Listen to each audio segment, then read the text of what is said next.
Welcome students. আজকের এই ভিডিওতে আমরা প্রপার্টিজ অফ সলিড এই চ্যাপ্টারটা সম্পর্কে জানবো। এটা হলো ক্লাস 12-এর তোমাদের প্রথম চ্যাপ্টার। আচ্ছা, ক্লাস 11-এ আমরা পদার্থের ভৌত অবস্থা সম্পর্কে পড়েছি এবং সেখানে আমরা দেখেছি যে পদার্থের মেন তিনটি অবস্থায় থাকতে পারে: সলিড, লিকুইড এবং গ্যাস। তার মধ্যে এই যে সলিড যেটা আমরা এখানে পড়বো সেটাই কেন স্পেশালি বেছে নিলাম, তার কারণ হলো সলিড এমন একটা স্টেট যেটা আমাদের প্রাত্যহিক জীবনের বিভিন্ন পারপাসে প্রচুর জায়গাতে ব্যবহৃত হয়। যেমন ধরো সেমিকন্ডাক্টরস, ম্যাগনেটিক ম্যাটেরিয়ালস বানানো, বায়োডিগ্রেডেবল পলিমার বানানো ফর প্যাকেজিং থেকে আরম্ভ করে অনেক কিছু কেসে আমাদের এই সলিড স্টেটটার প্রয়োজনীয়তা আছে। তাই সলিড স্টেট সম্পর্কে আমাদের বিশেষ কিছু জেনে নিতে হবে, যেগুলো কোন ধরনের সলিড কেমনভাবে বানাতে গেলে কি কি উপকরণের প্রয়োজন হয় বা তার মধ্যে কি কি প্রপার্টিজ আছে সেগুলো সম্পর্কে আমরা একটা ক্লিয়ার আইডিয়া পেয়ে যাব। আমরা 11-এ গ্যাস চ্যাপ্টার পড়েছি, লিকুইড চ্যাপ্টার পড়েছি, সলিড চ্যাপ্টার পড়ছি আমরা 12-এ। তার কারণ হচ্ছে সলিড স্টেটটা পড়া একটু কঠিন লিকুইড বা গ্যাসের তুলনায়। কারণ এক্সটার্নাল কন্ডিশন যদি আমরা বাইরে থেকে অ্যাপ্লাই করি লিকুইড বা গ্যাসের ক্ষেত্রে, যেমন টেম্পারেচার বাড়ানো, প্রেসার কমানো, এই সবগুলো আমরা যদি অ্যাপ্লাই করি তাহলে লিকুইড বা গ্যাসের উপর যে পরিমাণ প্রভাব পড়বে, যেহেতু সলিড রিজিড এবং ভীষণ টাইটলি বাউন্ড, তাই প্রেসার বা টেম্পারেচারের ইফেক্টটা অত বেশি পরিমাণে আমরা এখানে দেখতে পাবো না। সেজন্য সলিডটা একটু পড়া কঠিন আমাদের পক্ষে।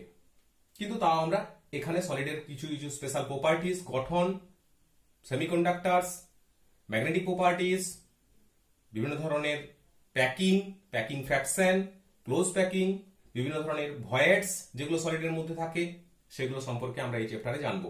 একটু আগে আমি তোমাদেরকে বললাম যে পদার্থের তিনটে অবস্থা, সলিড, লিকুইড এবং গ্যাস। এই তিনটে অবস্থার মধ্যে মেন পার্থক্য কি? মেন পার্থক্য হলো মলিকুলগুলো বা কনস্টিটিউয়েন্ট পার্টিকেলস যেটা দিয়ে ওই পদার্থগুলো তৈরি হয়েছে তাদের অ্যারেঞ্জমেন্ট, তারা কেমন ভাবে অ্যারেঞ্জড হয়ে আছে বা কতটা কাছাকাছি আছে বা কতটা দূরে আছে। এই অ্যারেঞ্জমেন্টের পিছনে মেন দুটো ফ্যাক্টর আছে। একটা হলো ইন্টারমলিকুলার অ্যাট্রাকশন, আন্তরাণবিক আকর্ষণ বল, আর একটা হলো টেম্পারেচার বা উষ্ণতা। ইন্টারমলিকুলার অ্যাট্রাকশন কনস্টিটিউয়েন্ট পার্টিকেলস যেগুলো দিয়ে পদার্থ তৈরি তাদেরকে কাছে নিয়ে আসার চেষ্টা করে, আর টেম্পারেচার তাদেরকে ছড়িয়ে ছিটিয়ে দেওয়ার চেষ্টা করে বা ওদেরকে র্যান্ডাম করে দেওয়ার চেষ্টা করে। এই দুটোর প্রভাবে কোনো একটা সিস্টেম একটা নির্দিষ্ট অ্যারেঞ্জমেন্ট লাভ করে। একটা ডেফিনাইট টেম্পারেচার ও প্রেসারে কোনো একটা স্টেট, তার মধ্যে এই দুটো ফ্যাক্টর অল ওভার কি পর্যায়ে আছে তার উপর ডিপেন্ড করে সলিড স্টেট বা লিকুইড বা গ্যাস যে কোনো স্টেট একটা তৈরি হবে। যে ক্ষেত্রে ইন্টারমলিকুলার অ্যাট্রাকশন অনেক বেশি সেক্ষেত্রে রিজিডিটি বেশি হবে, যে ক্ষেত্রে ইন্টারমলিকুলার অ্যাট্রাকশন অনেক কম সেক্ষেত্রে রিজিডিটি কম হবে। সলিডের ক্ষেত্রে আমরা দেখব যে ভীষণ লো টেম্পারেচারে সলিড স্টেট জেনারেলি তৈরি হয়। লো টেম্পারেচার কি হয়? লো টেম্পারেচারে যেহেতু র্যান্ডামনেসটা কম হবে, ইন্টারমলিকুলার অ্যাট্রাকশন ফ্যাক্টরটা র্যান্ডামনেস ফ্যাক্টরটা থেকে একটু এগিয়ে যাবে, তাই ওরা কাছাকাছি এসে ঐক্যবদ্ধ বা জোটবদ্ধ হতে পারবে এবং একটা রিজিড স্টেট তৈরি করতে পারবে। ম্যাক্সিমাম ক্ষেত্রেই আমরা টেম্পারেচার কমালে অ্যাট এ টাইম প্রতিটা পদার্থকে সলিড স্টেটে নিয়ে যেতে পারবো। পৃথিবীতে যত পদার্থ আছে লিকুইড বা গ্যাস যাই হোক না কেন, আমরা টেম্পারেচার কমাতে কমাতে আমরা অবশ্যই তাদেরকে কোনো না কোনো একটা টেম্পারেচারে সলিড স্টেটে নিয়ে যেতে পারবো। একমাত্র হিলিয়াম বাদ দিয়ে, হিলিয়াম ছাড়া আমরা যে কোনো পদার্থকে টেম্পারেচার কমিয়ে সলিড স্টেটে নিয়ে যেতে পারবো। হিলিয়ামকে এখনো পর্যন্ত আমরা অ্যাবসলিউট জিরো টেম্পারেচার বা পরম শূন্য উষ্ণতার কাছাকাছি নিয়ে গিয়েও কিন্তু সলিড স্টেটে নিয়ে যেতে পারিনি। আমরা এখানে অন্য সমস্ত স্টেটগুলো ছেড়ে দিয়ে এবার সলিড স্টেটের উপর নজর রাখি। সলিডের যে মেন প্রপার্টিজ সেটা হচ্ছে সলিডের ডেফিনাইট মাস থাকবে, ডেফিনাইট ভলিউম থাকবে, ডেফিনাইট শেপের হবে, ইন্টারমলিকুলার ডিস্টেন্স হবে খুব কম, সেই জন্য মলিকুলসগুলো অনেক রিজিডলি বাইন্ড হবে। ইন্টারমলিকুলার ফোর্স হবে অনেক স্ট্রং, ইন্টারমলিকুলার ফোর্সটা ভীষণ শক্তিশালী হবে, যেটা ওই রিজিডিটি বা ঐক্যবদ্ধভাবে জোটবদ্ধভাবে বেঁধে রাখার মলিকুলসগুলোকে বা কনস্টিটিউয়েন্ট পার্টিকেলসগুলোকে চেষ্টা করবে। কনস্টিটিউয়েন্ট পার্টিকেলস গুলো অ্যাটম হতে পারে, মলিকুল হতে পারে বা আয়ন হতে পারে, যেগুলো দিয়ে কোনো একটা সলিড তৈরি হতে পারে, সেগুলো ফিক্সড পজিশনে থাকবে এবং একটা ডেফিনাইট অ্যারেঞ্জমেন্ট তৈরি করবে, যার ফলে আমরা একটা নির্দিষ্ট শেপ পাবো সলিডের। সলিডগুলো জেনারেলি হবে ইনকম্প্রেসেবল, সহজে কম্প্রেস করা যাবে না, এবং হবে ভীষণ রিজিড। এগুলো হলো জেনারেলি সলিডের প্রপার্টিজ, সলিড স্টেটের প্রপার্টিজ। আমাদের এখানে আমরা সলিড স্টেট সম্পর্কে একটু ডিটেলস পড়বো, তাই আমাদের সলিড স্টেট কত রকমের হয় সেটা আমাদেরকে আগে জেনে নিতে হবে। জেনারেলি সলিড হয় দুই রকমের। Solid two types. একটা হচ্ছে ক্রিস্টালাইন আর একটা হচ্ছে অ্যামোরফাস। ক্রিস্টালাইন যে সলিড, সেগুলো কিছু প্রপার্টিজ থাকবে, যেগুলো হলো definite geometrical shape,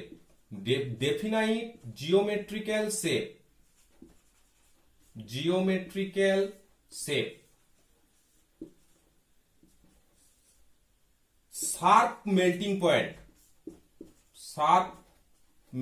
point. Definite geometrical shape মানে একটা নির্দিষ্ট শেপ থাকবে ওদের।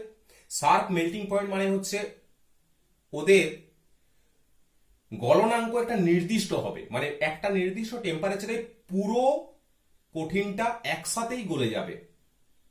ধীরে ধীরে একটু একটু করে গলবে এমনটা নয়, টেম্পারেচার বাড়তে বাড়তে বাড়তে বাড়তে এমন একটা সময় আমরা পৌঁছাবো যেখানে পুরো সলিডটা অ্যাট এ টাইম একসাথে পুরোটা একসাথেই গলে যাবে, তাই একে বলা হচ্ছে sharp melting point.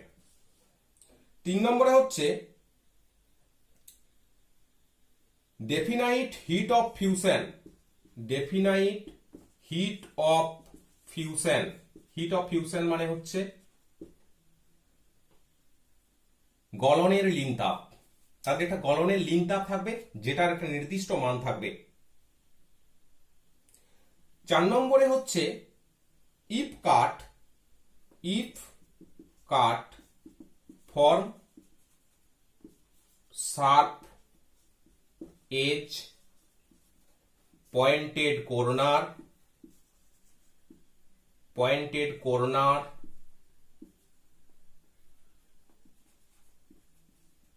Flat surface. তার মানে যদি আমরা ক্রিস্টালাইন সলিডকে ভেঙে দিই বা কেটে দিই, মাঝে মাঝে কেটে দিই বা ভেঙে দিই, তাহলে দেখো আমরা সবসময় শার্প এজ পাবো, পয়েন্টেড কর্নার পাবো, মানে তীক্ষ্ণ কোণগুলো থাকবে, ফ্ল্যাট সারফেস পাবে। তার মানে কোনো সলিডকে যদি আমরা ভেঙে দিই, তাহলে তার মাঝ বরাবর ভেঙে দিলেও মাঝ বরাবর হাত দিয়ে দেখলে আমরা উপলব্ধি করতে পারবো যে সেখানে একটা ফ্ল্যাট সারফেস আছে, পয়েন্টেড কর্নার আছে, শার্প এজ আছে, এগুলো সব থাকবে। 5 নম্বরে হচ্ছে লং রেঞ্জ অ্যাট্রাকশন থাকবে। তার মানে ক্রিস্টালাইন সলিডগুলোর যে সমস্ত কনস্টিটিউয়েন্ট পার্টিকেলস গুলো আছে, সেগুলো অনেক দূর পর্যন্ত সাজানো থাকবে একটা নির্দিষ্ট অ্যারেঞ্জমেন্টে। তার মানে ওই অ্যারেঞ্জমেন্টটা অনেক দূর পর্যন্ত একই রকম ভাবে থাকবে। যে সমস্ত কনস্টিটিউয়েন্ট পার্টিকেলস গুলো দিয়ে সলিডটা তৈরি হয়েছে, তারা যেভাবে সাজানো থাকবে, সেই সাজানোটা অনেক দূর পর্যন্ত একই রকম ভাবে থাকবে। লং রেঞ্জ অ্যাট্রাকশন কাজ করবে সেখানে। এটা হলো ক্রিস্টালাইন সলিড। এখানে আমরা এই যে এজ, কর্নার এবং ফেসের কথা বলেছি, যদি এজকে ই দিয়ে লিখি, কর্নারকে সি দিয়ে লিখি এবং ফেসকে এফ দিয়ে লিখি, তাহলে আমরা একটা সূত্র পাবো, এফ প্লাস সি সমান ই প্লাস 2। তার মানে ফেস প্লাস কর্নার সমান এজ প্লাস 2। যেমন কিউবের ক্ষেত্রে দেখিনি, যদি কিউবিক ক্রিস্টাল হয় তাহলে এখানে এজ আছে 4, 4 8 আর 4 12টা, কর্নার আছে 8টা, ফেস আছে 6টা। তাহলে 8 প্লাস 6 সমান 12 প্লাস 2, সূত্রটা অ্যাপ্লাই করা যাচ্ছে। এটা হলো এজ, ফেস এবং কর্নারের মধ্যে একটা রিলেশন। এবার চলে আসি অ্যামোরফাস সলিডের ক্ষেত্রে। অ্যামরফাস সলিডের ক্ষেত্রে এই প্রপার্টিস গুলোকেই যদি আমরা একটু দেখি তাহলে দেখব এর কোনো ডেফিনাইট জিওমেট্রিক্যাল শেপ নেই, irregular shape, irregular shape, definite geometrical shape নেই, ইররেগুলার শেপ। তার মানে একটা নির্দিষ্ট জায়গাতে পার্টিকেলস গুলো অ্যারেঞ্জড হয়ে পড়ে নির্দিষ্ট শেপ দিয়েছে এমনটা এর ক্ষেত্রে নয়, এটা ছড়ানো আছে, মানে যে কনস্টিটিউয়েন্ট পার্টিকেলস গুলো দিয়ে তৈরি হয়েছে সে পার্টিকেল গুলো যেখানে সেখানে ছড়িয়ে পড়ে এই শেপটা তৈরি করেছে, কোনো নির্দিষ্ট অ্যারেঞ্জমেন্ট হয়নি। যেমন বাড়ি তৈরি করতে গেলে একটা ইটের পর ঠিক আরেকটা ইট বসিয়ে পর আমরা ডেফিনাইট শেপের রুম পাই, সেই রকম ডেফিনাইট শেপ বানাতে গেলে আমাদেরকে অবশ্যই পার্টিকেলস গুলোকে ডেফিনাইট পজিশনে বসতে হয়, যেটা ক্রিস্টালাইনের ক্ষেত্রে বসেছে, তাই ডেফিনাইট একটা শেপ পেয়েছি। কিন্তু এর ক্ষেত্রে ইররেগুলার মানে ডেফিনাইট পজিশনে নিশ্চয়ই পার্টিকেলস গুলো বসেনি, তাই ডেফিনাইট শেপ তৈরি হয়নি। Melt over a range of temperature, range of temperature তার মানে এটা হলো এই ধরনের সলিড গুলো একটা বিরাট রেঞ্জ জুড়ে, টেম্পারেচারের একটা বিরাট রেঞ্জ জুড়ে ধীরে ধীরে গলে পুরোটা একসাথে তরল হয় না, ধীরে ধীরে গলে। তার মানে হয়তো শুরু হলো একটা টেম্পারেচারে গলতে, আর 2-4 ডিগ্রি পরে একটা টেম্পারেচারে গলে টোটালটা শেষ হলো। তার মানে একেবারে 70 ডিগ্রিতেই দাঁড়িয়ে গেছে, সেখানেই পুরোটা গললো, তারপর টেম্পারেচার বাড়লো, সেটা এর ক্ষেত্রে হয়, ওর ক্ষেত্রে হয় না। মনে করো যদি 70 ডিগ্রিতে ওটা গলতে শুরু করে, তাহলে 70 ডিগ্রি থেকে শুরু হয়ে প্রায় 75 ডিগ্রি পর্যন্ত লাগবে পুরোটা গলে কমপ্লিট হতে, তাই একটা রেঞ্জের মধ্যে গলে, শার্প বা ডেফিনাইট মেল্টিং পয়েন্ট কিন্তু এর নেই। ডেফিনাইট হিট অফ ফিউশন নেই, তার জন্য no definite heat of fusion, no definite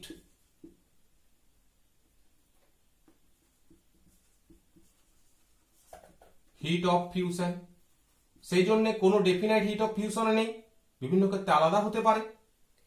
আচ্ছা, এটাকে যদি আমরা কেটে দিই তাহলে শার্প এজ পয়েন্টেড কর্নার এগুলো পাওয়া যাবে না। তার মানে if cut form irregular shape, irregular shape, কোনো রেগুলার শেপ দেবে না এবং কোনো শার্প এজ পয়েন্টেড কর্নার এরকম কিছু পাওয়া যাবে না, জাস্ট ওকে কেটে দিলে যেখানে সেখানে কেটে যাবে, কোনো কিছু আমরা পাবো না। এরপর হচ্ছে আগের বারে যেটা আমরা ক্রিস্টালাইন সলিডের ক্ষেত্রে পড়েছিলাম লং রেঞ্জ অ্যাট্রাকশন, এর ক্ষেত্রে কিন্তু লং রেঞ্জ অ্যাট্রাকশন নয়, এটা শর্ট রেঞ্জ অ্যাট্রাকশন পাবো, short range attraction, short range attraction পাবো। তার মানে এরা পরস্পরের সাথে এমন অ্যাট্রাকশন কাজ করাতে পারে না যে অনেক দূর পর্যন্ত এরা পরস্পরকে ডেফিনাইট ম্যানারে সাজিয়ে রাখতে পারে না এরা, তার জন্য তো ইররেগুলার শেপ হয়। শর্ট রেঞ্জ অ্যাট্রাকশন, কম ছোট জায়গা জুড়ে ওরা হয়তো পরস্পর অ্যাট্রাক্ট করে আটকে রাখতে পারবে, কিন্তু অনেকটা জায়গা জুড়ে ওরা ওই অ্যাট্রাকশন ফোর্সটা অপারেট করে একটা ডেফিনাইট শেপ, জিওমেট্রিক্যাল শেপ দিতে পারবে না। এটা হলো মেইনলি ক্রিস্টালাইন আর অ্যামরফাসের মধ্যে ডিফারেন্স। ক্রিস্টালাইন এবং অ্যামরফাস সলিডের ক্ষেত্রে আমাদের আরেকটা মেন প্রপার্টিজ খেয়াল করতে হবে, দ্যাট ইজ অ্যানাইসোট্রপি,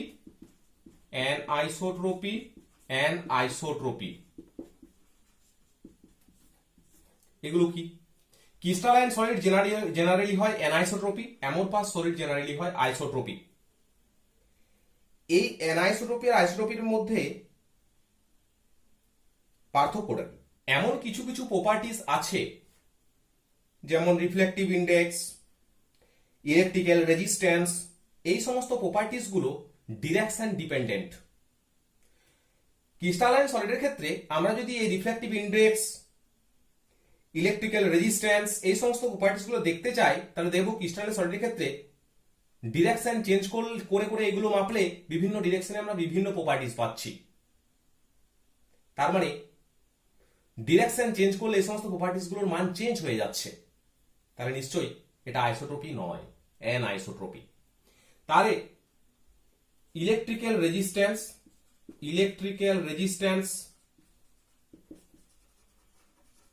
রিফ্লেকটিভ ইন্ডেক্স, এই সমস্ত প্রপার্টিজ গুলো আমরা যদি ডিরেকশন দিয়ে মাপি তাহলে কিন্তু আলাদা আলাদা পাবো। যেমন ধরো আমরা যদি এই রকম করে করে সলিডের পার্টিকেলস গুলোকে আঁকি,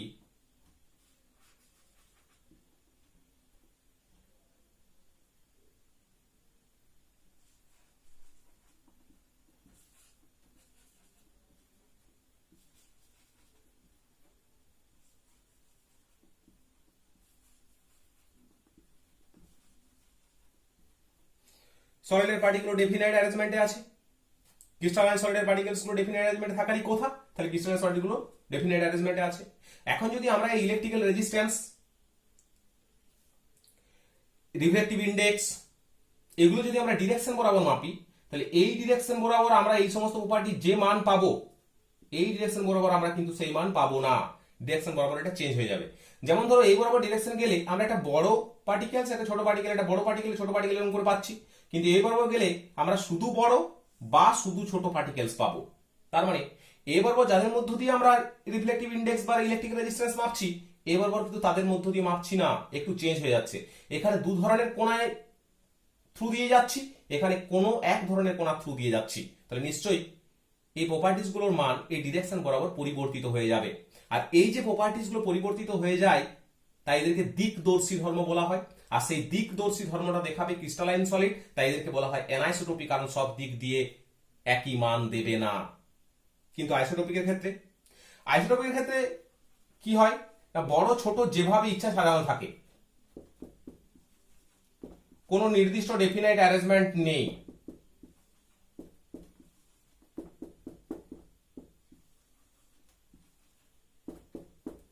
তাই আমরা যেদিকেই যাই না কেন আমরা একটা এভারেজ ভ্যালু পেয়ে যাব, এই সমস্ত প্রপার্টিস গুলো আমরা একটা এভারেজ ভ্যালু পেয়ে যাব যেদিকে যাই না কেন, কারণ এই নির্দিষ্ট ডেফিনাইট শেপে সাজানো নেই। আর সেই জন্যে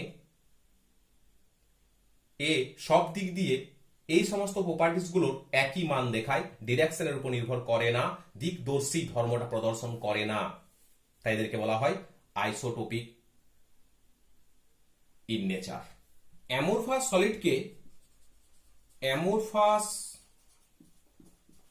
সলিডের ক্ষেত্রে আমরা আর একটা জিনিস দেখতে পাবো, সেটা হচ্ছে একে যদি আমরা বহুদিন যাবত রেখে দিই, তাহলে দেখবো এর মধ্যে যে সমস্ত কোণাগুলো আছে সেই কোণাগুলো কোনো একদিকে ধীরে ধীরে ফ্লো করে যাচ্ছে, উঁচু থেকে নিচুর দিকে বা হাই পোটেনশিয়াল থেকে লো পোটেনশিয়ালের দিকে ফ্লো করে যাচ্ছে। যেহেতু এর ফ্লোয়িং টেন্ডেন্সি আছে, কিন্তু দীর্ঘদিন রেখে দিলে 30-40-50 বছর পরে হয়তো আমরা এটা বুঝতে পারবো, কম সময় বোঝা যাবে না। কিন্তু দীর্ঘদিন রেখে দিলে এই যে ফ্লোয়িং টেন্ডেন্সিটা দেখায় এর কনস্টিটিউয়েন্ট পার্টিকেলস গুলো, তাই একে আমরা বলতে পারি সিউডো সলিড, PSEUDO, সিউডো মানে ছদ্মবেশী, pseudo solid or super cooled liquid, এদেরকে বলা হয় সিউডো সলিড। কেন বলা হয়? কারণ এর মধ্যে লিকুইডের প্রপার্টিজ কিছুটা লুকিয়ে আছে, ওই যে ফ্লোয়িং টেন্ডেন্সি বললাম লুকিয়ে আছে, তাই এদেরকে বলা হয় সিউডো সলিড। আবার সুপার কুলডেড লিকুইড কেন বলা হচ্ছে? কারণ লিকুইডের মতো ফ্লো করছে কিন্তু সলিড এটা একটা, তাই লিকুইডকে আমরা সুপার কুল করে নিশ্চয়ই সলিডটা বানিয়েছি, যার মধ্যে লিকুইডের কিছু প্রপার্টিজ এখনো থেকে গেছে, আমরা জোর করে সলিড বানিয়ে দিয়েছি সুপার কুলড করে, তাই সুপার কুলডেড লিকুইডও একে বলা হয়। তোমরা এটা লক্ষ্য করতে পারো, কোন একটা বাড়ির যে গ্লাস প্যানেল থাকে, মানে জানালায় যে গ্লাসগুলো লাগানো থাকে, সেই গ্লাসগুলোকে যদি দীর্ঘদিন রেখে দেওয়া হয় ওইভাবে ঝুলিয়ে, তাহলে 30-40-50 বছর পর আমরা দেখতে পাবো যে এই নিচের দিকের গ্লাসটার ডেন্সিটি বেশি হয়ে গেছে, গ্লাসটার কালার ইন্টেন্সিটি দেখে বুঝতে পারবে কালার ইন্টেন্সিটি বেশি, আর উপরের দিকে কালার ইন্টেন্সিটি কমে গেছে। তার মানে নিশ্চয়ই কনস্টিটিউয়েন্ট পার্টিকেলস গুলো ধীরে ধীরে নিচের দিকে নেমে চলে এসছে, তাই নিচের দিকে কনসেন্ট্রেশনটা বেড়ে গেছে, উপরের দিকে কনসেন্ট্রেশনটা কমে গেছে। এই গ্লাস হলো একটা অ্যামোরফাস সলিড। NaCl, কোয়ার্জ এগুলো হলো সব ক্রিস্টালাইন সলিড। ওকে, এবার আমরা দেখব classification of crystalline solid. Crystalline সলিডকে আমরা ওই সলিডটা যে কনস্টিটিউয়েন্ট পার্টিকেলস গুলো তৈরি হয়েছে, সেই সমস্ত কনস্টিটিউয়েন্ট পার্টিকেলস গুলো কেমন তার উপর ডিপেন্ড করে আমরা ক্রিস্টালাইন সলিডকে কয়েকটা ভাগে ভাগ করতে পারি। প্রথমে 1 নম্বর হচ্ছে মলিকুলার সলিড।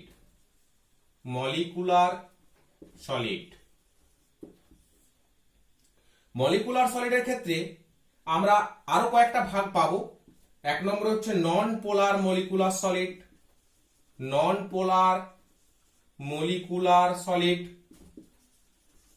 তার মানে সলিডটা তৈরি হয়েছে মলিকুল দ্বারা, তার মানে মলিকুলস গুলো একসাথে জোটবদ্ধ হয়ে কাছাকাছি এসে রিজিডিটি তৈরি করেছে এবং সলিড স্টেটে বিলং করে আছে।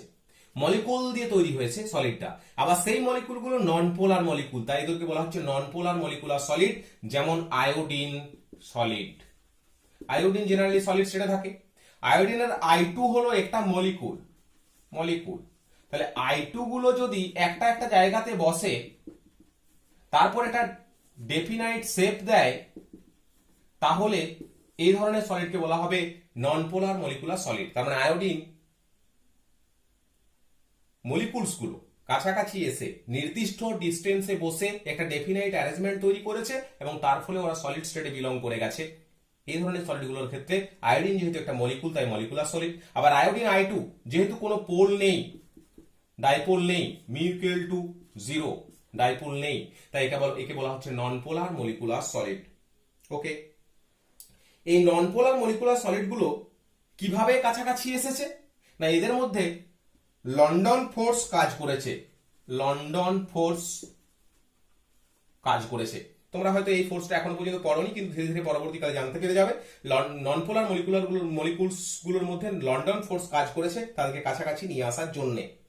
জেনারেলি এরা হয় সফট ইন নেচার, জেনারেলি হয় নরম সলিড।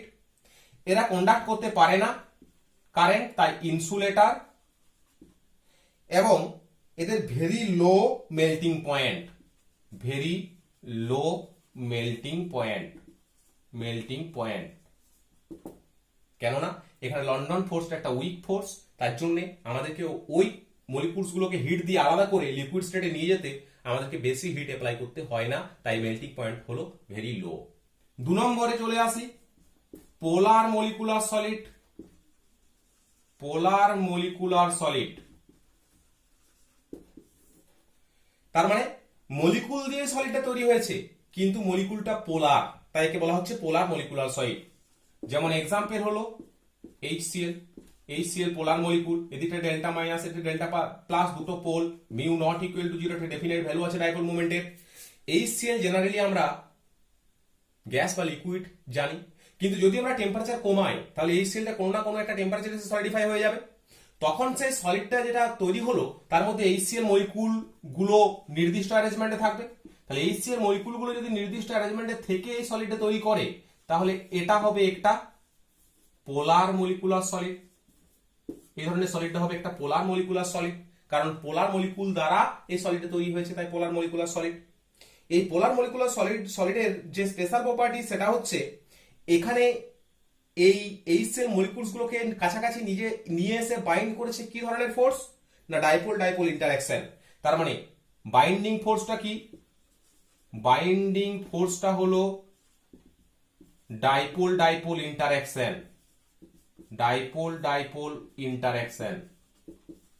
বাইন্ডিং ফোর্সটা হলো ডাইপোল ইন্টারঅ্যাকশন। এখানে এরাও হয় জেনারেলি সফট ইন নেচার। আমি প্রপার্টিজ গুলো এখানে লিখে দিচ্ছি তোমাদের সুবিধার্থে। এরাও হয় ইনসুলেটর, ইলেকট্রিসিটি কন্ডাক্ট করতে পারে না, আর এদের মেল্টিং পয়েন্ট হয় লো, ভেরি লো নয়, এটা লো। তার মানে নন পোলার মলিকুলার সলিডের থেকে একটু বেশি। এইগুলো হলো polar molecular solid. 3 number, hydrogen bonded molecular solid. Hydrogen bonded molecular solid এটা একটা স্পেশাল কেস।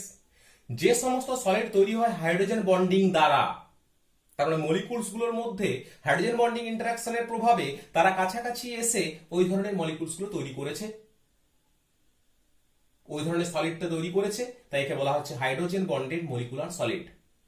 যেমন এক্সাম্পল H2O থেকে আইস তৈরি হয়েছে, তাহলে আইসটা হলো একটা সলিড এবং সেটা জলের মলিকুলস গুলো একত্রিত হয়ে আইসটা তৈরি করেছে, জলের মলিকুলগুলো একত্রিত হয়েছে কোন ফোর্সের প্রভাবে? হাইড্রোজেন বন্ডিং এর প্রভাবে। তাই এটাকে বলা হচ্ছে হাইড্রোজেন বন্ডিং মলিকুলার সলিড। তার মানে H2O মলিকুলস গুলো কাছাকাছি এসে যখন এটা ডেফিনাইট অ্যারেঞ্জমেন্ট তৈরি করেছে, সেই ডেফিনাইট অ্যারেঞ্জমেন্টটা হাইড্রোজেন বন্ডের থ্রু দিয়ে হয়েছে, সেই ধরনের সলিডটাকে বলা হবে হাইড্রোজেন বন্ডেড মলিকুলার সলিড। আমরা জানি ইনঅর্গানিকে তোমরা পড়বে যে একটা water molecule tetrahedrally surrounded by 4 water molecule. তার মানে এখানে যে হাইড্রোজেন বন্ডিংটা হয়, হাইড্রোজেন বন্ডিংটা একটা ওয়াটারের সাথে 4টে ওয়াটার মলিকুলের হয়, টেট্রাহেড্রালি সারাউন্ডেড হয়ে থাকে। তার মানে এই মাঝের ওয়াটার মলিকুলটা একটা, দুটো, তিনটে, 4টে ওয়াটার দ্বারা হাইড্রোজেন বন্ডেড হয়েছে এবং একটা ডেফিনাইট শেপ অ্যারেঞ্জমেন্ট লাভ করেছে, টেট্রাহেড্রাল অ্যারেঞ্জমেন্ট। সেই জন্য এই অ্যারেঞ্জমেন্টের ফলে সলিডটা তৈরি হয়েছে বলে, যেহেতু হাইড্রোজেন বন্ডের প্রভাবে তৈরি হয়েছে, তাই একে বলা হচ্ছে হাইড্রোজেন বন্ডেড মলিকুলার সলিড। ওকে, এর প্রপার্টিজ গুলো কি হবে?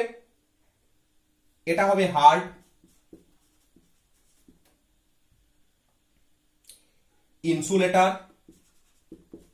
ইনসুলেটর এবং মেল্টিং পয়েন্ট লো, মেল্টিং পয়েন্ট। ওকে, এগুলো হলো এর প্রপার্টিজ। এইগুলো গেল মলিকুলার সলিড।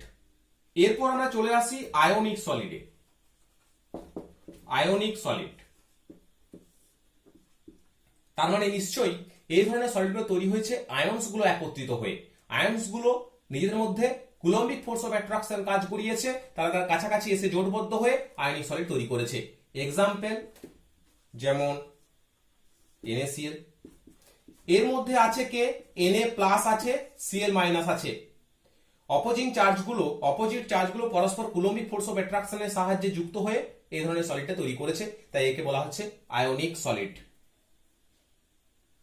যেমন ধরো, যদি আমরা NaCl এর স্ট্রাকচারটা একটু দেখি, তাহলে দেখব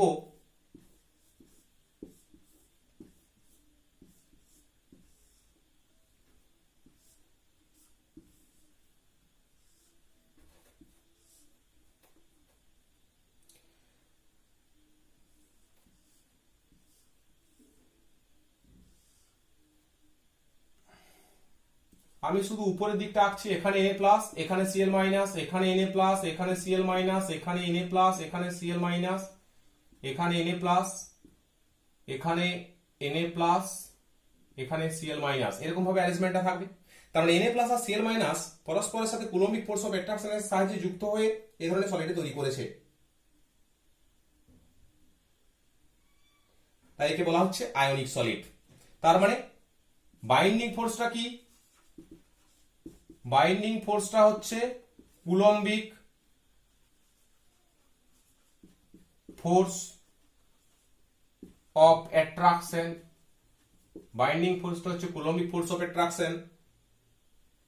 এগুলো জেনারেলি হার্ড ইন নেচার হয়,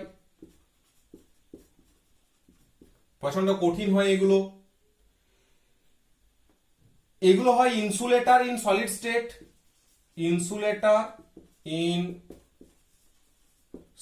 স্টেট, বাট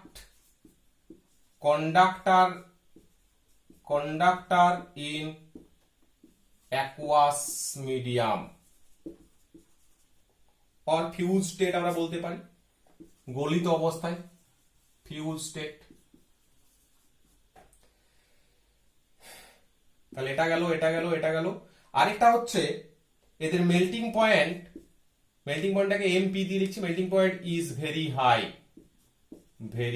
হাই।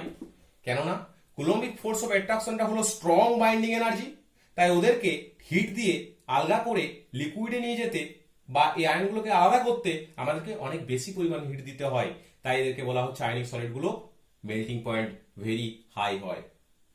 3 নম্বরে চলে এসো মেটালিক সলিড, যেমন Fe, কপার, নিকেল, এগুলো সব।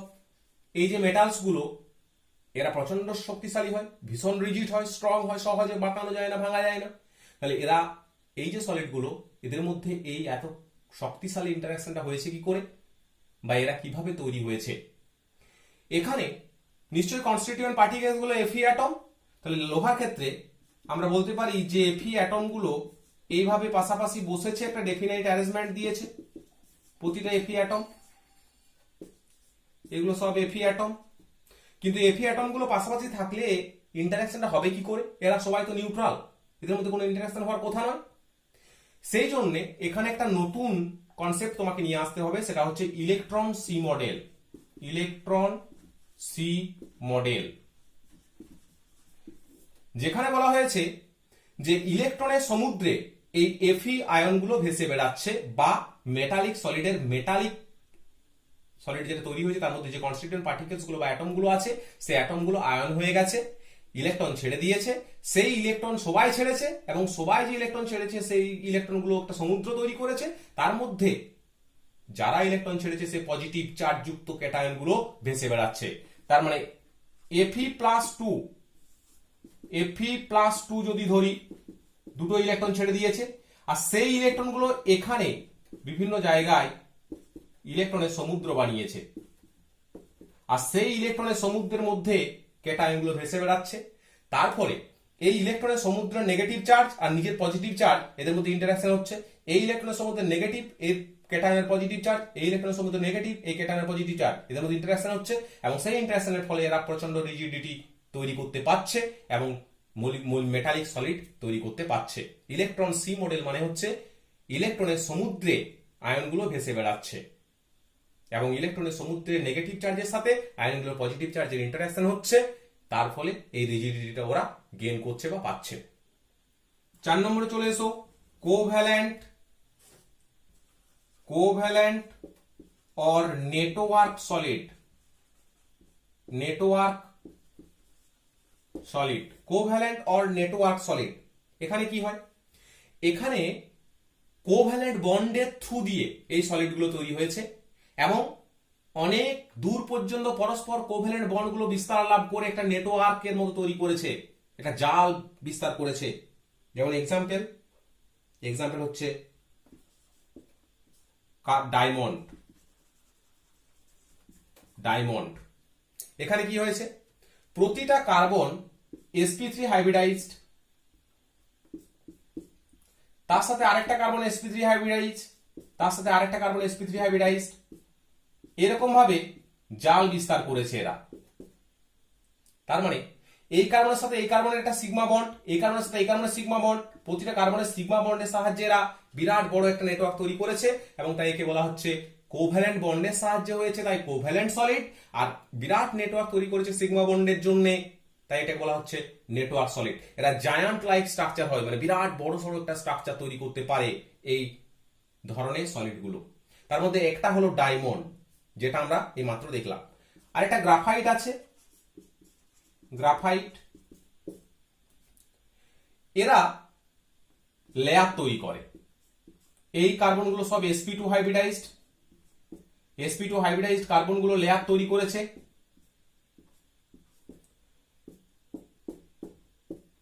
যদি আমরা এটাকে একটা লেয়ার ধরি, তাহলে এই রকম আরেকটা লেয়ার এখানে আছে, এবং প্রতিটা লেয়ার পরস্পরের সাথে ভ্যান ওয়াল ইন্টারাকশন সাহায্যে যুক্ত হয়েছে। তাহলে এই লেয়ারটার সাথে এই লেয়ারটা ভ্যান ওয়ালস ইন্টারাকশন করেছে, আর প্রতিটা কার্বনের সাথে কার্বন সিগমা বন্ডের সাহায্যে যুক্ত হয়েছে, আর এই কার্বনগুলো সব sp2 হাইব্রিডাইজড। তার মানে এখানে ডাবল বন্ড হলে, এখানে ডাবল বন্ড হলে, এখানে ডাবল বন্ড হলে, এখানে ডাবল বন্ড হবে, এখানে ডাবল বন্ড হবে, এরকম করে double bonded structure sp2 hybridised. একটা প্লেট, একটা প্লেন, প্রতিটা প্লেনের সাথে প্রতিটা প্লেন ভ্যান ডার ওয়াল ইন্টারাকশন সাহায্যে যুক্ত হয়েছে, এবং এটা বিরাট বড় জায়গা জুড়ে বিস্তার লাভ করেছে। এরা তাই এদেরকে নেটওয়ার্ক সলিড বলা হচ্ছে। এখানে যেহেতু ডবল বন্ড আছে, sp2 হাইব্রিডাইজড, তার মানে পাই বন্ড আছে, তাই এরা ইলেকট্রিক্যাল কন্ডাক্টিভিটি শো করাতে পারে, এরা ইলেকট্রিক্যাল কন্ডাক্টিভিটি দেখায় না। এটা হার্ড হয়, এটা হয় সফট। এটা সফট কেন হয়? তার কারণ এই যে এখানে van der Waal force of attraction কাজ করে গেছে, তাই সহজে ভ্যান ডার ওয়ালটা উইক ফোর্স অফ অ্যাট্রাকশন, সহজে এদেরকে ভেঙে দিতে পারি আমরা, বা এই দুটো লেয়ারকে আলাদা করে দিতে পারি, তাই এরা হয় soft. Melting point very high, তার মানে এদের সবার ক্ষেত্রেই মেল্টিং পয়েন্ট ভেরি হাই। এরা কন্ডাক্টর, এরা ইনসুলেটর, এই ধরনের আরো অনেক এক্সাম্পল আছে, বাট এখানে এইটুকু তোমরা মনে রাখো যে কোভ্যালেন্ট বা নেটওয়ার্ক সলিডের ক্ষেত্রে কোভ্যালেন্ট বন্ডের সাহায্যে একটা কনস্টিটিউয়েন্ট পার্টিকেল আর একটা কনস্টিটিউয়েন্ট পার্টিকেলের সঙ্গে যুক্ত হয়েছে এবং তারা পরস্পর এভাবে যুক্ত হতে হতে একটা বিরাট বড় নেটওয়ার্ক তৈরি করেছে, তাই একে কোভ্যালেন্ট বা নেটওয়ার্ক সলিড বলা হয়। ঠিক আছে, তার মধ্যে আমি দুটো এক্সাম্পল দিলাম, একটা ডায়মন্ড, একটা গ্রাফাইট। এখন আমরা দেখব crystal lattice and unit cell. তার মানে ক্রিস্টালাইন সলিড বা ক্রিস্টালাইন সলিডগুলো তৈরি করতে গেলে আমাদেরকে এটা মনে রাখতে হবে যে ক্রিস্টালাইন সলিডগুলো তৈরি হওয়ার সময় তাদের পার্টিকেলসগুলো নির্দিষ্ট ডেফিনাইট একটা অ্যারেঞ্জমেন্টে বসেছিল এবং তার ফলে একটা ডেফিনাইট শেপ তৈরি করেছিল। ডেফিনাইট অ্যারেঞ্জমেন্টে বসেছিল, তাদের মধ্যে একটা ডেফিনাইট ডিস্টেন্স ছিল এবং তারা একটা নির্দিষ্ট অ্যারেঞ্জমেন্ট তৈরি করে আমাদেরকে একটা ডেফিনাইট শেপ দিয়েছে ওই সলিডটার জন্য।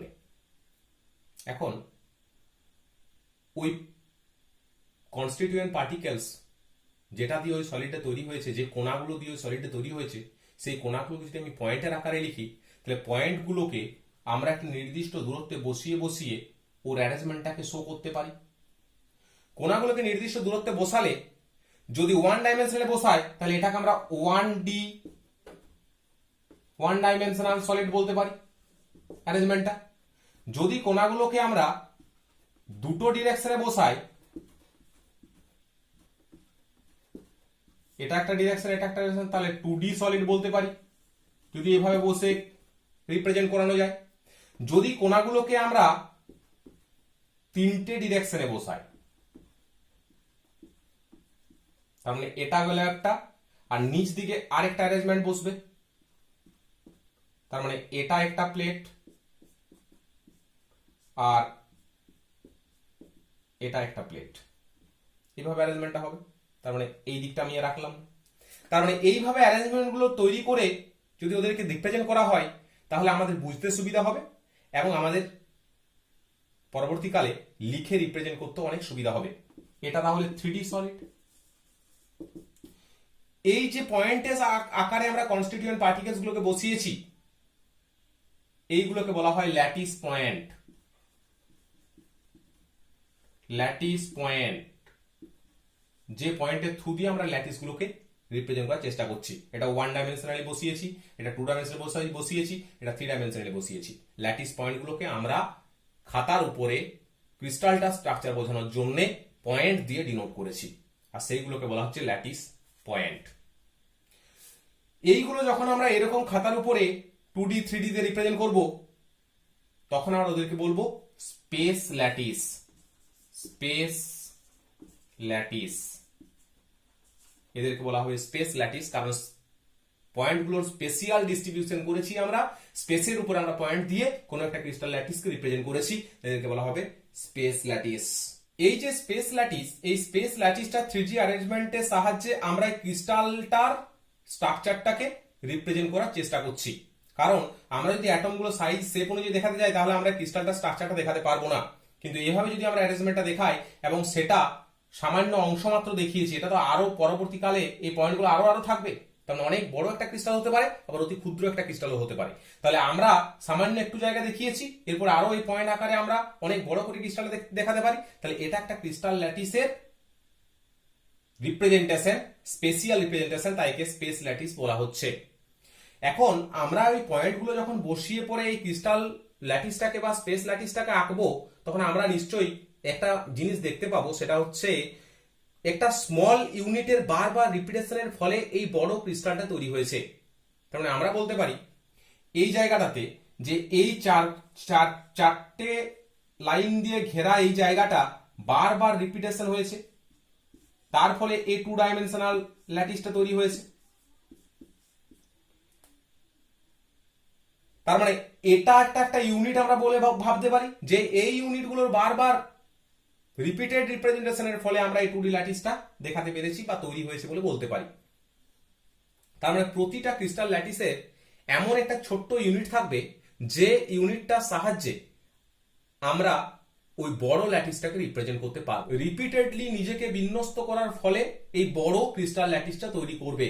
ওই স্মল ইউনিট যেটার বারবার রিপিটেড অ্যাপ্লাই হয়েছে বা রিপিটেড আমরা ইউজ করেছি, সেই ইউনিটটাকে বলা হচ্ছে ইউনিট সেল। যে ইউনিটটা বারবার বসিয়ে বসিয়ে আমরা বড় ক্রিস্টাল ল্যাটিসটা পেয়েছি, সেটাই হলো ইউনিট সেল। ইউনিট সেল এখানে তোমরা যদি দেখো, আমরা একটা কিউবকে উপর বরাবর কেটে দিয়েছি, মাঝে মাঝে সাইড বরাবর মাঝে মাঝে কেটেছি, আর এই সাইড বরাবর মাঝে মাঝে কেটেছি।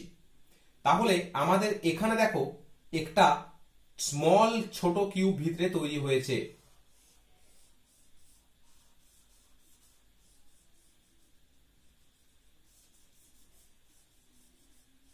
যেটা আমি ব্রড করে দেখিয়ে দিলাম তোমাদেরকে এখানে।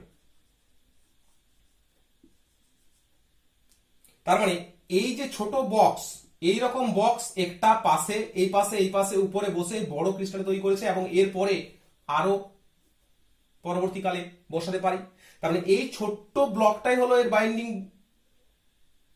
বিল্ডিংটার বড় একটা বিল্ডিং এর একটা ব্লক, যে ব্লকটার বারবার রিপিটেশনের পরে বড় বিল্ডিংটা তৈরি হয়েছে। আমরা যদি ভাবি একটা ইট হলো একটা ছোট ইউনিট, যে ইউনিটটার বারবার রিপিটেড বসিয়ে বসিয়ে আমরা একটা বড় দেওয়াল তৈরি করেছি। কারণ দেওয়ালটার মধ্যে অনেকগুলো ছোট ছোট ইট আছে, যে ইটগুলোকে আমরা বারবার বসিয়ে বড় দেওয়ালটা তৈরি করতে পেরেছি।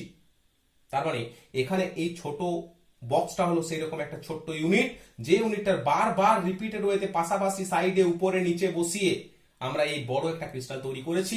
এই স্মল ইউনিটটাকে বলা হচ্ছে ইউনিট সেল।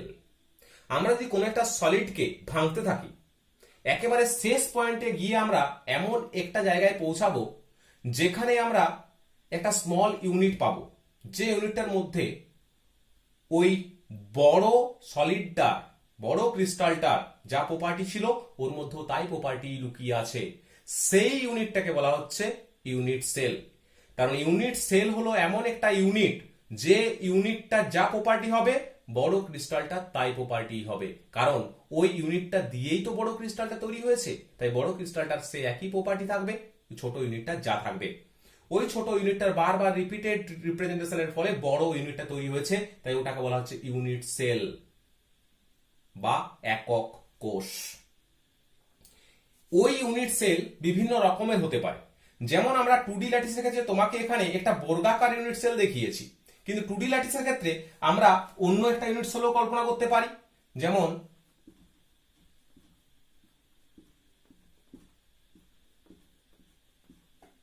আমি যদি এটাকে একটা ইউনিট সেল ভাবি, তাহলে এর পাশে যদি আরো পয়েন্ট বসাই তাহলে এটা একটা ইউনিট সেল হবে, এর পাশে যদি আরো পয়েন্ট বসাই তাহলে এটা একটা ইউনিট সেল হবে। তার মানে তখন আমাদের এই যে এখানে যেমন ইউনিট সেলটা ছিল, এখানে ইউনিট সেলটা কিন্তু একটু অন্য রকমের হয়ে গেল। তার মানে ইউনিট সেল বিভিন্ন রকমের হতে পারে বিভিন্ন ক্রিস্টালের ক্ষেত্রে। তাহলে ইউনিট সেলগুলোকে আমরা বোঝাবো কি করে যে কোন ক্রিস্টালের ইউনিট সেল কেমন হয়? তার জন্য আমাদেরকে টোটাল 6টা প্যারামিটার দরকার ইউনিট সেলকে বোঝানোর জন্য। আমি যদি একে একটা ছোট ইউনিট সেল হিসেবে ভাবি, তাহলে এই ইউনিট সেলটা 6টা প্যারামিটারের সাহায্যে আমরা ব্যাখ্যা করতে পারবো। এইগুলোকে আমরা একটা একটা এক্সিস ধরে নিচ্ছি। এটা এক্স অ্যাক্সিস এই বরাবর গেছে, এটা ওয়াই অ্যাক্সিস, এটা জেড অ্যাক্সিস।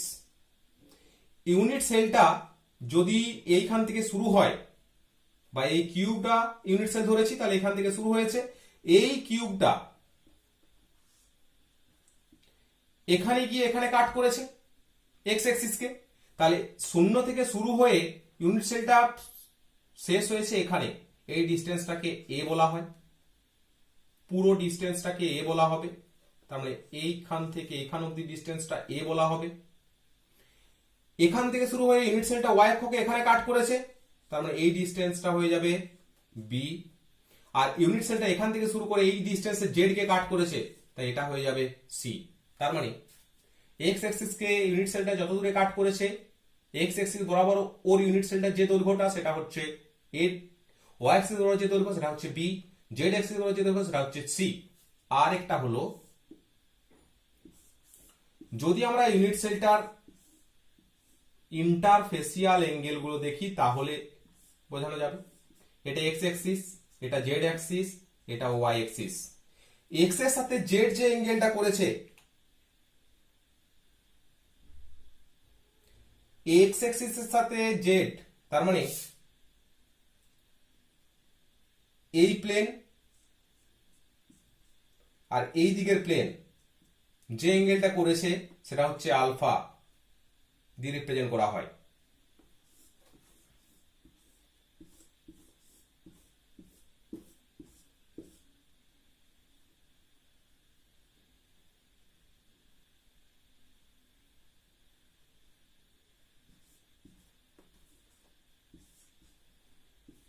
এই দিকের প্লেন আর এই দিকের প্লেন মধ্যে যে অ্যাঙ্গেলটা হয়েছে সেটা হচ্ছে বিটা। তার মানে এক্স জেড প্লেন আর এক্স ওয়াই প্লেন যে অ্যাঙ্গেল করেছে সেটা হচ্ছে beta. R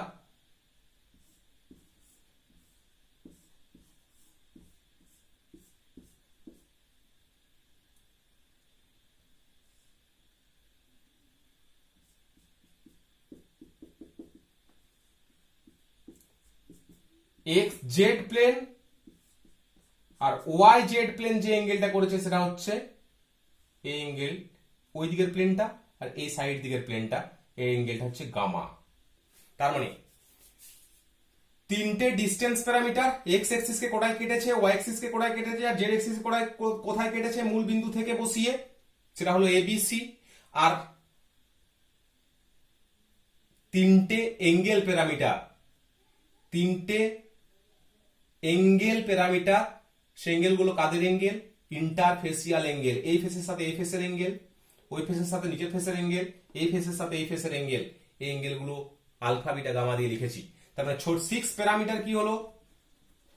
6 parameter a b c and alpha beta gamma, এইগুলো দিয়ে আমরা একটা ইউনিট সেলকে বোঝাতে পারবো যে ইউনিট সেলটা কেমন দেখতে, তার শেপ কি রকম। অবশ্যই ইউনিট সেলটা যেমন হবে বড় ক্রিস্টালটা সে একই রকম হবে, কারণ এই ইউনিটগুলো দিয়েই তো বড় ক্রিস্টাল তৈরি হয়েছে। তাহলে ইউনিট সেল যেমন হবে বড় ক্রিস্টালটা সেরকমই হবে। তাই এই ছোট প্যারামিটারের সাহায্যে আমরা ইউনিট সেলগুলোকে ভালোভাবে রিপ্রেজেন্ট করতে পারবো। এখন এই যে ছোট parameter a b c and alpha beta gamma, এই ছোট প্যারামিটারের সাহায্যে ইউনিট সেলকে টোটাল 7 রকমের ইউনিট ভাগে ভাগ করা যায়। আমরা এখন পর্যন্ত প্রকৃতিতে যত রকমের ইউনিট সেল পেয়েছি, বিজ্ঞানীরা পেয়েছেন, তার মধ্যে ছোট প্যারামিটারের সাহায্যে আমরা 7 রকমের ইউনিট সেল এখনো পর্যন্ত দেখতে পেয়েছি বা খুঁজে পেয়েছি। সেগুলো কি কি? কিউবিক ইউনিট সেল, কিউবিকের ক্ষেত্রে a equal to b equal to c, cube মানে তিনটে দিকে তিনটে এক্সিসের কাটটা সমানই হবে। Alpha equal to beta equal to gamma equal to 90 degree হবে। এক্সাম্পল হলো NaCl। টেট্রাগোনাল, টেট্রাগোনাল হচ্ছে a equal to b not equal to c, alpha equal to beta equal to gamma equal to 90 degree, CaSO4। অর্থোরম্বিক,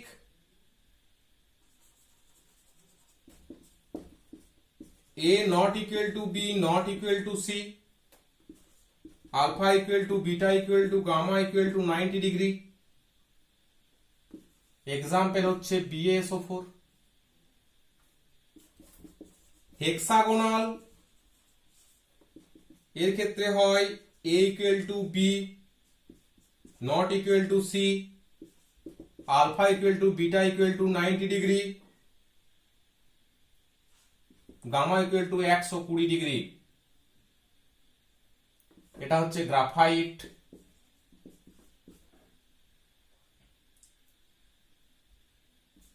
রম্বোহিড্রাল,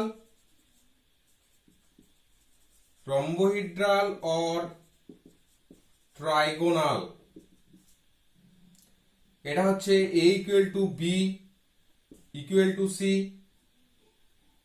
alpha equal to beta equal to gamma not equal to 90 degree. এটা হচ্ছে CaCO3 example. Monoclinic, এটা হচ্ছে A not equal to B not equal to C,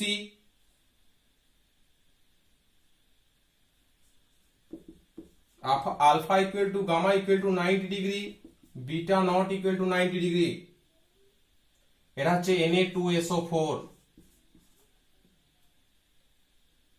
আরেকটা হচ্ছে ট্রাইক্লিনিক, এটা হচ্ছে A not equal to B not equal to C, alpha not equal to beta not equal to gamma not equal to 90 degree, এটা হচ্ছে CuSO4। তাহলে 1 2 3 4 5 6 and 7 এতগুলো, এই 7টি total unit sell এখনো পর্যন্ত প্রকৃতিতে পাওয়া গেছে, যেগুলো এ বি সি আর আলফা বিটা গামা দ্বারা আলাদা আলাদাভাবে রিপ্রেজেন্ট আমরা করে দিয়েছি। এইগুলো ছবিগুলো তোমরা একটু বইয়ে দেখে নেবে, কারণ ছবিগুলো আঁকতে গেলে আমাদের এখানে ভিডিওটা অনেক বড় হয়ে যাবে এবং সময়টা অনেক বেশি লাগবে একটা একটা ভিডিও বানাতে। তাই এদের ছবিগুলো তোমরা বইয়ে পেয়ে যাবে, টেক্সট বুকে তোমাদের, এগুলো একটু দেখে নেবে। এখন আমরা number of atom in a unit cell, এটার উপর ডিপেন্ড করে ক্লাসিফিকেশন করব ইউনিট সেলের। ক্লাসিফিকেশন অফ ইউনিট সেল, এতক্ষণ আমরা ইউনিট সেলের ক্লাসিফিকেশন করছিলাম আলফা বিটা গামা আর এবিসি এই 6টা প্যারামিটার দ্বারা, কিন্তু ইউনিট সেল আবার কয়েকটা ভাগে ক্লাসিফাই করা যায় নাম্বার অফ অ্যাটমের থ্রু দিয়ে। নাম্বার অফ অ্যাটম কতগুলো আছে কোন একটা ইউনিট সেলের মধ্যে, তার থ্রু দিয়ে আমরা ইউনিট সেলকে ক্লাসিফাই করতে পারি। তার 1 নম্বরে হলো primitive unit cell. Primitive unit cell, primitive unit cell কোনগুলো? যে ইউনিট সেলের শুধুমাত্র কর্নার গুলি অকুপাই করে থাকবে কনস্টিটিউয়েন্ট পার্টিকেল, তাদেরকে বলা হয় প্রিমিটিভ ইউনিট সেল। তার মানে আমি কিউবিক ইউনিট সেলে যদি ধরি তাহলে আমাদের বোঝাতে সুবিধা হবে, এই কিউবটার শুধুমাত্র কনস্টিটিউয়েন্ট পার্টিকেলস গুলো এই কর্নার গুলি অকুপাই করে আছে, এটা হলো প্রিমিটিভ ইউনিট সেল, যেখানে কনস্টিটিউয়েন্ট পার্টিকেলস গুলো occupy only corners, occupy only corners of unit cell. 2 নম্বরে হচ্ছে বডি সেন্টার্ড ইউনিট সেল। সেখানে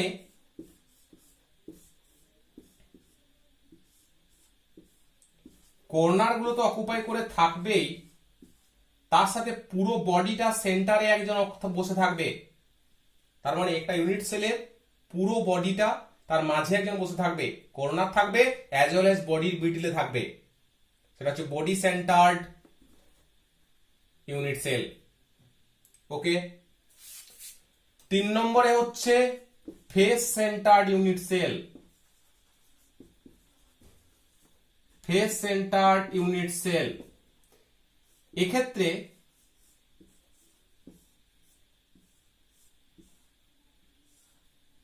কর্নার গুলো থাকবে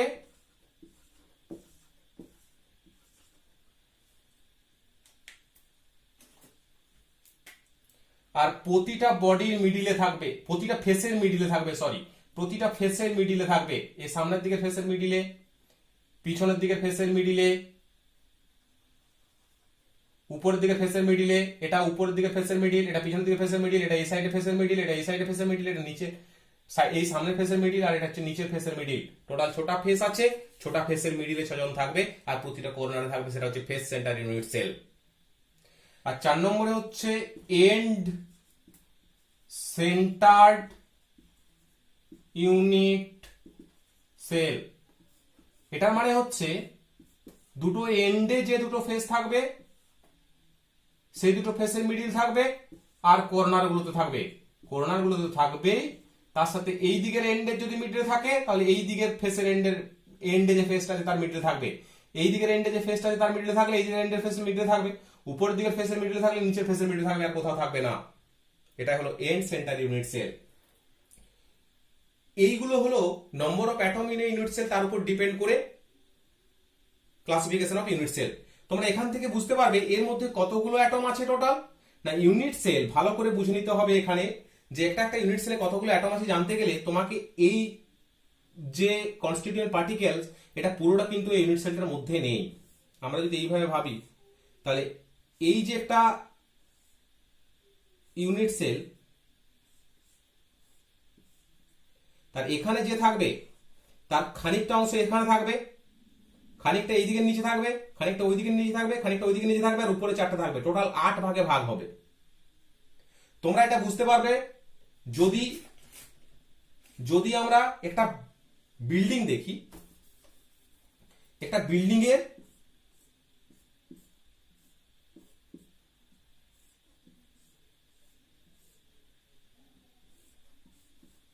নিচে 4টে রুম আছে, 1 2 3 4, এরকম উপরে 4টে রুম থাকবে। এখানে যে মিডিলে বসে থাকবে মাঝের কর্নারটায়, নিচে 4টে রুমের মাঝে আর উপরে 4টে রুমের মাঝে যে বসে থাকবে, সে নিচে 4টে রুমের অংশ খানিকটা করে অংশ দেবে, আর উপরে 4টে রুমে খানিকটা করে অংশ দেবে। তার মানে এখানে যারা বসে আছে তারা যদি এইভাবে তুমি যদি ভেবে নাও, তাহলে দেখো এই যে কনস্টিটিউয়েন্ট পার্টিকেলসটা, তার খানিকটা অংশ এখানে আছে, খানিকটা এখানে, খানিকটা এখানে, খানিকটা এখানে। সিমিলারলি খানিকটা উপরের দিকে 4টে ইউনিট সেলের ক্ষেত্রে থাকবে, তার মানে এর 1/8 অংশ করে দেবে। এরকম কজন আছে? 8 জন। তাহলে 8 ইন্টু 1/8, তার মানে সবাই মিলে টোটাল একটি ইউনিট সেলের একটি কনস্টিটিউয়েন্ট পার্টিকেলের অংশ এর মধ্যে দেবে। বাকিগুলো সব পাশাপাশি ইউনিট সেলকে দিয়ে রাখবে। বুঝতে পারা গেছে? যদি না পারো তাহলে খাতায় এঁকে ভালো করে দেখো, আর না হলে আমাকে লিখে জানাও কমেন্ট বক্সে, তাহলে আমি ছবি এঁকে তোমাদেরকে আরো ভালোভাবে বুঝিয়ে দিতে পারবো। এখানে যে কনস্টিটিউয়েন্ট পার্টিকেলস আছে এটার দিকে তাকাও। এর কনস্টিটিউয়েন্ট পার্টিকেলটা যদি স্ফেরিক্যাল ইন শেপ ধরো, তাহলে এই গোলটার খানিক অংশ ভিতরে আছে, খানিকটা পাশের ইউনিট সেলে থাকবে, খানিকটা এই সামনের এই পাশের ইউনিট সেলে থাকবে, খানিকটা এই পাশের ইউনিট সেলে থাকবে। সিমিলারলি এর উপর একটা বক্স বসাও, এর উপর একটা বক্স বসাও, এর উপর একটা বক্স বসাও, এর উপর একটা বক্স বসাও, তাহলে টোটাল 8, উপরে 4টে আর নিচে 4টে হলো। তার মিডিলে এ আছে, তাহলে টোটাল 8 জনকে ভাগ করে দিয়েছে, ও শেয়ার করেছে 8টা ইউনিট সেলের সাথে। তাহলে 8 ইন্টু 1/8 মানে এক অংশ থাকবে। এর ক্ষেত্রে কত থাকবে? এর ক্ষেত্রে থাকবে 8 ইন্টু 1/8, 8টা কোণার যে আছে সে 1/8 অংশ দেবে, আর বডি সেন্টারে একা এই ইউনিট সেন্টার ভিতরে একজন আছে, তাই পুরো টোটাল এক অংশ দেবে। তাহলে 1 + 1 সমান হয়ে যাবে 2। তার মানে বডি সেন্টার ইউনিট সেলের মধ্যে 2টো কনস্টিটিউয়েন্ট পার্টিকেলের সমান অংশ থাকবে, প্রিমিটিভের একটা কনস্টিটিউয়েন্ট পার্টিকেলের সমান অংশ থাকবে। ফেস সেন্টার ইউনিট সেলের কজন থাকবে? এর ক্ষেত্রে 8 ইন্টু 1/8 প্লাস প্রতিটা ফেসে যারা আছে তাদের খানিকটা থাকবে পাশের ইউনিট সেলে, অর্ধেকটা থাকবে এই ইউনিট সেলে, খানিকটা থাকবে পাশের ইউনিট সেলে। এই যে ফেস সেন্টারে যে বসে আছে তার অর্ধেক অংশ থাকবে ইউনিট সেলটার ভিতরে, আর অর্ধেক থাকবে পাশের ইউনিট সেলে। তাহলে প্রতিটা ফেসে যারা আছে তারা হাফ করে ইউনিট সেলের মধ্যে দেবে। তাহলে 6 জন আছে, এরকম হাফ করে দেবে। তাহলে হয়ে গেল 1 + 3 = 4। তার মানে টোটাল 4টে অ্যাটমের সঙ্গে সমান অংশ এই ফেস সেন্টার ইউনিট সেলের মধ্যে থাকবে। আর এন্ড সেন্টার ইউনিট সেলের মধ্যে 8 ইন্টু 1/8 ইকুয়াল টু 1, 8টা কর্নারের জন্য হয়ে গেল। আর দুটো ফেসে আছে, দুটো ফেসে যারা থাকবে তারা হাফ করে দেবে, তাই 1 + 1 = 2। তার মানে দুটো কনস্টিটিউয়েন্ট পার্টিকেলস এর সমান অংশ এই ইউনিট সেলটার মধ্যে থাকবে। তার মানে নাম্বার অফ অ্যাটমের থ্রু দিয়ে যদি আমরা ইউনিট সেল ডিভাইড করি, তাহলে আমরা এই 4টে টাইপের ইউনিট সেল পাবো। প্রিমিটিভের ক্ষেত্রে টোটাল সমস্ত কর্নারগুলোতে যা যা অংশ করে একটা ইউনিট সেলের মধ্যে দিয়েছে যোগ করলে টোটাল একটি কনস্টিটিউয়েন্ট পার্টিকেলের সমান অংশ এই ইউনিট সেলটার মধ্যে থাকবে। বডি সেন্টারের ক্ষেত্রে 2টি কনস্টিটিউয়েন্ট পার্টিকেলের সমান অংশ এর মধ্যে থাকবে, বাকি অন্য ইউনিট সেলকে দান করে দিয়েছে। ফেস সেন্টারের ক্ষেত্রে 4টি সমান থাকবে, আর এন্ড সেন্টারের ক্ষেত্রে 2টি সমান থাকবে এটার মধ্যে।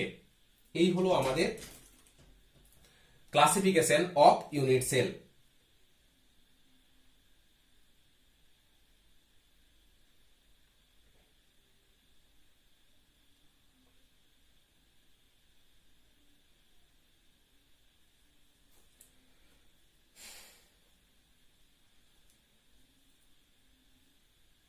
এই ভিডিওতে যদি তোমাদের কোনো সমস্যা থেকে থাকে তাহলে কমেন্ট বক্সে লিখে জানাও, আমরা অন্য ভিডিওতে নেক্সট পার্টটা আলোচনা করব।